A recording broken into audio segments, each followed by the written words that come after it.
On February 18th, 2022, the Magic the Gathering set Kamigawa Neon Dynasty was released. With this, we saw the release of Magic the Gathering's very first album. And when I say album, I mean like an actual album, with fully original songs written just for Neon Dynasty. The album was titled Kamigawa Neon Dynasty, parentheses, official soundtrack, parentheses. In my opinion, not a great name. Because when I read it, I kind of just assume it's like the background music to Arena or something.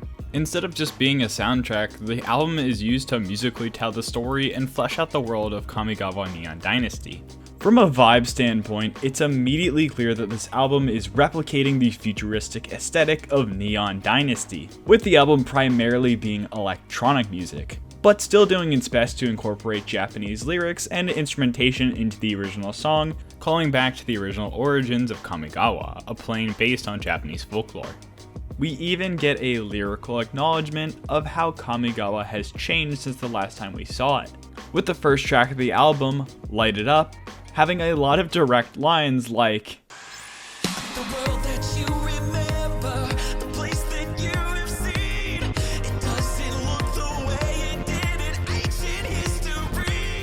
along with establishing the context for the new Kamigawa, the album also has a bunch of songs directly talking about the story of the main set. Probably the most obvious example of this is the track 1 with Phyrexia, which, big surprise, is about the planeswalker Tamiyo being turned into a Phyrexian. Another example of this is the track Dearest Friends, which explores the backstory of the planeswalker Kaito. It explains how he and the Emperor were childhood friends, but one night she was kidnapped by Tezzeret, and ever since then, Kaito's been trying to hunt down Tezzeret and find the Emperor once again. I will say though, if I have one criticism about the album, is that there's definitely some songs that feel like they should be in a different order. To explain my point, in the actual story of Kamigawa, the reveal that Tamiyo has been captured and turned into a Phyrexian is at the very end of the story, in the epilogue specifically. So at least to me, it feels very strange that they would have the song about Tamiyo being transformed into a Phyrexian as the album's third track. They have said the reason it's this early is so they don't end on a sour note. I personally would disagree with this. I think ending on a solemn note is completely fine. And even if you didn't want to end on that song directly, I think potentially just pushing it back to maybe like the fourth or third last song in the album would make a bit more sense to me from a narrative standpoint. But I digress. Now many of you may be wondering, how did this happen? Why did this happen? Who came up with the idea to make an album to market a Magic the Gathering set? The idea initially came from the popular content creator and musician Jonathan Young. For those unaware, Jonathan Young is actually a longtime Magic fan and player. Dude somehow got like 50 commander decks and at one point hit rank 1 mythic on Arena. So probably the best possible musician you could have to work on this. For the release of the set Kaldheim, Young, alongside another musician by the name of Pelly K, created a sponsored song. And according to an episode of Good Morning Magic that Jonathan appeared on, after creating this song, he had been talking to Wizards of the Coast employees about potentially letting him make a full-blown album. In another livestream, Young revealed that initially he had pitched the idea of making a gothic rock album based on the plane of Innistrad. I don't know if I'm allowed to say this, I don't want to get in trouble, but when I pitched this project with the Wizards team, it was right after this gothic horror card set had come out called Innistrad, which is basically like Victorian gothic Lovecraftian horror. And what I had originally pitched to them was like some rock metal, like gothic horror, kind of Evanescence kind of songs. While we unfortunately never got the gothic rock album, which would be super sick by the way, somebody at Wizards clearly liked his idea enough that it eventually led to the creation of the Kamigawa album instead. According to the livestream I mentioned before, Jonathan Young was the one mostly in charge of coordinating the whole project. And it's pretty impressive that it actually got made, considering they only had about a month to complete it. And another thing that's really cool about this album is that it features a lot of independent creators. On that episode of Good Morning Magic I mentioned before, Young goes in depth about each individual artist's personal contributions to the project. It's really interesting to learn about, along with him also explaining how the project used a bunch of specific chords and scales that have their origins in Japan. If you're interested in learning more about this and the other smaller details, you should go and check it out. It's legitimately a really interesting watch, but after this video. One thing I also want to mention is that in that episode of Good Morning Magic, they explicitly mention how the album directly supports the independent artists. So to me, this seems like an awesome way to give back to that music community, and also a great way to fund a type of art that Magic usually doesn't overlap with.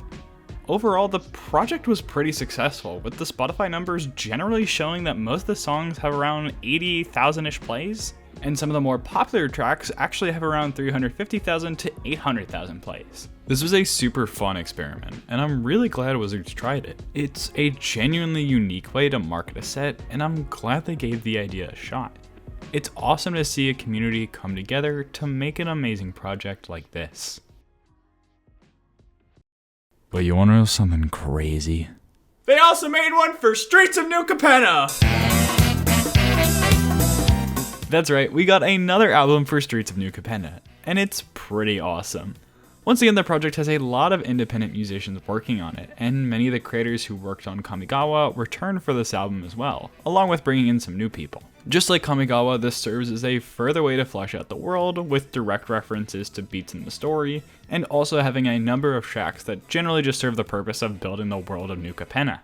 While the Kamigawa soundtrack was primarily electronic to fit within that futuristic aesthetic, Streets of New Capenna instead embraces the 1920s time period the set was based on, by having the soundtrack mostly be these big band jazzy tracks, and they're done incredibly well. From a story perspective, they have tracks like Train Back Home, which is all about Elspeth returning to the plane of New Capenna for the first time since her spark ignited. And for those who want it, there's also the track Fallen Praetor, which is a screamo track based around the Praetor Urbrask. The track is definitely the black sheep of the album, but I do like how the difference in music style is used to clearly indicate that Urbrask is not supposed to be on Capenna. One thing that I also really like about this album is the world building tracks that I mentioned before. The track Family Means Business does a great job at introducing you to the idea that these 5 crime families are running the entirety of the plane of New Capenna. On the other hand, the song Halo Rich definitely doesn't help one of the main controversies New Capenna had. For those who may not remember or just don't know, the plane of New Capenna has a resource called Halo. When the set was released, this caused some controversy since all the descriptions of Halo really made it sound like drugs, which, does make sense for like a crime world, but understandably a number of folks were a little bit uncomfortable with the idea of introducing drugs into the world of Magic. So Wizards of the Coast had to put out a statement saying that Halo isn't a drug. However, this song really does not help their argument because, oh my god, if you listen to this song, there is no way you cannot come to the conclusion that Halo is, like, definitely drugs.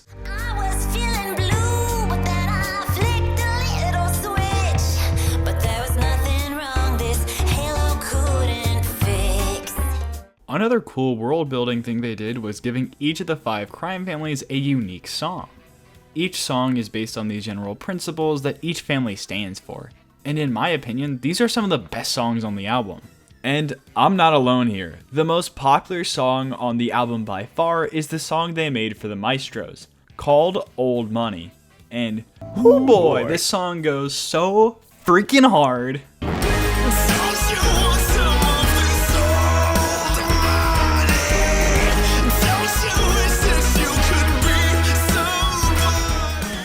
This song gives major theater kid vibes in the best way possible.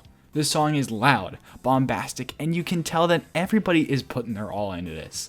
Plus, it just makes me want like a Magic the Gathering musical for some reason. Like, on paper, a terrible idea, but this song alone makes me think that it would somehow be good. The New Capenna album was actually more successful than the Kamigawa album, with the majority of the tracks on Spotify having over 100,000 plays, and the most popular track having over 1.5 million plays alone.